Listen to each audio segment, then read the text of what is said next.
2024 की नवीनतम thriller film किसी पदार्थ का झटका आ रहा है। यह मेरी देखी सबसे घृणित फिल्म है। खाना खा रहे दोस्तों को देखने की सलाह नहीं। एलिजाबेथ पहले टॉप स्टार थी, पर अब बूढ़ी हो गई। वह सिर्फ टीवी पर फिटनेस शो कर सकती है। एक दिन शौचालय जाते वक्त बॉस ने उसे बूढ़ी कहकर अपमानित किया और युवा लड़की से बदलने की बात कही।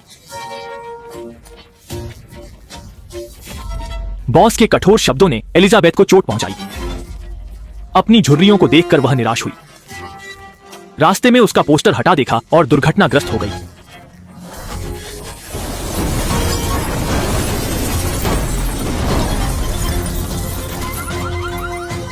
बड़ी चोट से बची पर मुस्कुरा न सकी। उम्र बढ़ने से उसे लगा जीना मरने से बदतर है। एक इंटर्न ने एलिजाबेथ को रोका और उसकी पीठ में कुछ घुसाया। उसने कहा कि वह सबसे अच्छी उम्मीदवार है।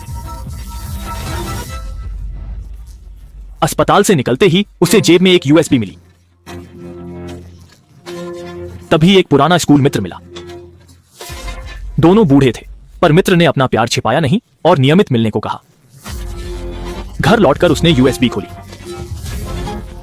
वीडियो में कहा गया कि एक दवा से वह फिर से युवा हो सकती है। एलिजाबेथ ने इस बकवास पर विश्वास नहीं किया और यूएसबी फेंक दी। पर मानवीय कमजोरी के कारण थोड़ी उम्मीद पर भी वह दांव लगाने को तैयार हुई। उसने तुरंत एक गली के पते का पालन किया। संकीर्ण रोलर शटर दरवाजे ने एक छेद खोला। एलिजाबेथ उसमें घुस गई। उसमें एक छेद था। उसने नंबर प्लेट के अनुसार एक दरवाजा 503 खोला। कार्डबोर्ड बॉक्स की पहली परत में एक्टिवेटर का एक बैग था, खुद के उपयोग के लिए, और जब इसका उपयोग किया गया था तो दूसरी परत एक और ब्रांड नए स्व के लिए थी। तीसरी परत मुख्य शरीर और विभाजित शरीर के बीच एक्सचेंज बॉक्स है, जहां दो लोगों को हर 7 दिनों में एक बार आदान प्रदान करना चाहिए। और अंत में मुख्य शरीर और विभाजित शरीर द्वारा आवश्यक पोषक तत्व समाधान। विशेष रूप से आप दोनों एक और एक ही हैं।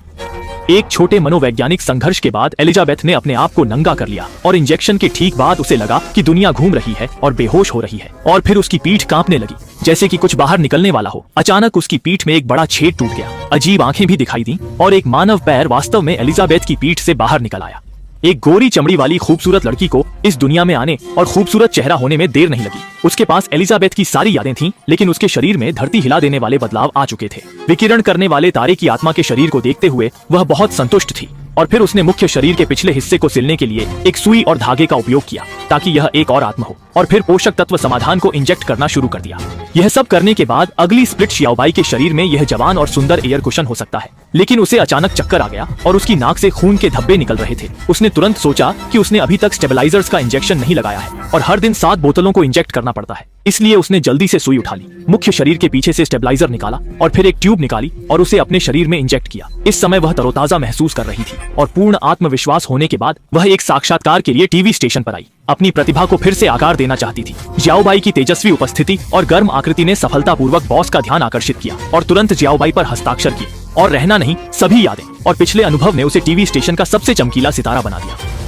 वह रोज स्टेबलाइजर इंजेक्ट करती और खाली समय में विषय का ध्यान रखती। एक हफ्ता बीत गया और उसे विषय से आदान प्रदान करना पड़ा। अनिच्छा से उसने दोनों शरीरों को जोड़ा। खून का आदान प्रदान शुरू हुआ। अचानक शाओबाई बेहोश हो गई और एलिजाबेथ जाग गई। पीठ में दर्द से वह तड़प उठी, लेकिन बेहोश पड़े दूसरे स्वयं को देखकर उसे लगा यह सब सार्थक था। जब एलिजाबेथ टीवी स्टेशन लौटी, बॉस ने उसका सामान पैक कर दिया था। वह बेसब्री से अपनी खुशी का इंतजार कर रही थी। इस बूढ़े शरीर में उसे कुछ भी रोचक नहीं लगता। हर हफ्ते एक पदार्थ मुख्य और विभाजित शरीर को पोषण देता। एलिजाबेथ ने एक सप्ताह बिताया।